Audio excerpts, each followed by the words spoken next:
हमें एक फंक्शन दिया हुआ है जी एक्स, जिसकी वैल्यू है 2/x³ माइनस 1/x², और हमें जी डैश एक्स निकालना है, यानी कि हमें इस फंक्शन को डिफ्रेंशिएट करना है। और एक बार हमारा जी डैश एक्स आ जाए तो हमें जी डैश 2 की वैल्यू भी निकालनी है। तो मैं चाहता हूँ एक बार तुम वीडियो पॉज करके इस क्वेश्चन को खुद से ट्राई करने की कोशिश करो। अगर मैं दोनों साइड डिफ्रेंशिएट करूँ, अगर मैं दोनों साइड x के रिस्पेक्ट में डिफ्रेंशिएट करूँ, तो ये हो जाएगा d/dx लेफ्ट हैंड साइड का, ये बराबर हो जाएगा d/dx of right hand side. Left side हमारे पास है gx, तो मैंने यहाँ gx लिख दिया, और राइट साइड हमारे पास है 2/x³ माइनस 1/x²। अब 2/x³ माइनस 1/x² दिखने में थोड़े से अजीब से लग रहे हैं, लेकिन अगर मैं इन टर्म्स को इनके एक्सपोनेंट की फॉर्म में लिखूं तो शायद मुझे देखने में थोड़े से ज़्यादा सही लगे। मैं ये कह रहा हूँ कि जैसे मेरा 2/x³ है, जो मेरा 2/x³ है, इसको मैं बोल सकता हूँ इसकी वैल्यू हो जाती है 2 टाइम्स x⁻³ यहाँ पर मैं जो प्रॉपर्टी लगा रहा हूँ वो ये वाली है। मैं बोल रहा हूँ x⁻n, जो मेरा नेगेटिव एक्सपोनेंट है, इसकी वैल्यू हो जाती है 1/x⁻n। और अगर मैं इसको उल्टा करके लगाऊं तो 1/x⁻n की वैल्यू हो जाती है x⁻n। तो यहाँ पर 3 है नीचे, तो ये ऊपर जाके हो जाएगा -3, और 2 मेरा एज इट इज। वैसे ही अगर मैं 1/x² की बात करूँ, 1/x² की बात करूँ तो ये हो जाएगा x⁻²।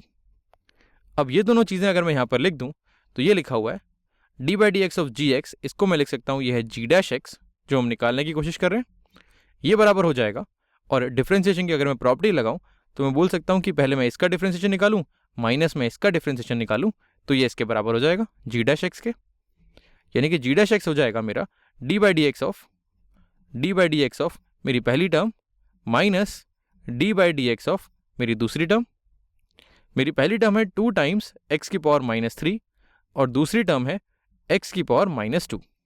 अब यहाँ पर अगर मुझे डिफ्रेंशिएट करना हो तो यहाँ पर मुझे पावर रूल लगता हुआ दिख रहा है, लेकिन उससे पहले इस कांस्टेंट को हमें डिफ्रेंशिएशन से बाहर निकालना होगा।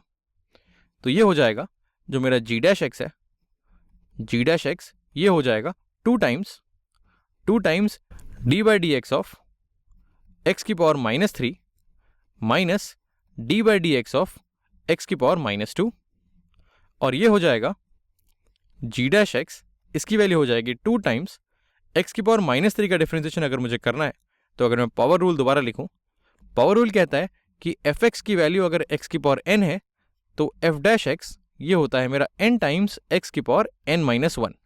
पावर एक नीचे आ जाती है और x की पावर में जो n थी वो n-1 हो जाती है। तो यहाँ पर अगर मैं देखूँ तो यहाँ पावर है -3, इस -3 को यहाँ नीचे लेकर आएंगे तो ये हो जाएगा -3 टाइम्स x⁻³ पावर एक और कम हो जाएगी। अब यहाँ पर कुछ लोग जल्दबाजी में इस -3 को अगर मैं एक कम करूँ तो वो -2 कर देते हैं, लेकिन अभी हम देखेंगे कि -3 -1 तो -4 के बराबर होता है। अब इन्हीं छोटी मोटी गलतियों से हमें थोड़ा बच के चलना होता है। अगर हम आगे देखें तो ये लिखा हुआ है -d/dx ऑफ x⁻²। तो x⁻² को अगर मुझे डिफ्रेंशिएट करना है तो यहाँ भी मैं पावर रूल लगाऊंगा, तो ये हो जाएगा -2 टाइम्स x⁻² - 1, पावर एक और कम हो जाएगी। थोड़ी सी अगर मैं जगह बनाऊं तो ये लिखा हुआ है जी डैश एक्स, इसकी वैल्यू है 2 टाइम्स -3, यानी कि ये हो गया -6 मल्टीप्लाइड बाय x⁻³ - 1 यानी कि -4। फिर यहाँ पर है माइनस ऑफ -2, यानी कि ये हो जाएगा +2 मल्टीप्लाइड बाय x⁻² - 1 यानी कि -3। तो ये तो हो गया मेरा जी डैश एक्स। अब तुम चाहो तो इसको एक्सपोनेंट फॉर्म से वापस इस फ्रैक्शन फॉर्म में ला सकते हो। तो इसको मैं लिख सकता हूँ, ये हो गया -6/x⁻⁴, ये नेगेटिव एक्सपोनेंट था तो ये नीचे आ गया, प्लस 2/x⁻³ है तो ये 2/x³ हो जाएगा।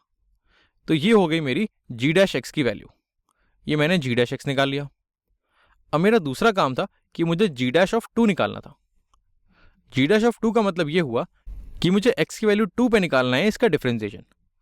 तो इस फंक्शन में जो मेरा जी डैश एक्स की वैल्यू है, इसमें मैं x की जगह 2 डाल दूंगा। तो अगर मैं जी डैश ऑफ 2 निकालना चाहूँ, तो ये हो जाएगा जी डैश ऑफ 2 की वैल्यू हो जाएगी -6/x⁴, यानी कि ये 2⁴ हो जाएगा। 2⁴ होता है 16 प्लस 2/x⁻² एक्स क्यूब यानी कि 2 क्यूब, ये हो जाएगा 8। अब इसको अगर मैं डिवाइड करूँ, 6 कटेगा 2 से तो आ जाएगा 3, 16 कटेगा तो आ जाएगा 8। तो ये लिखा हुआ है -3/8 प्लस 2/8। अब इन दोनों को अगर मैं ऐड करूँ तो ये आ गया नीचे 8 और -3 + 2 हो गया मेरा -1। तो यानी कि g' मैंने निकाल लिया, ये आ गया -1/8।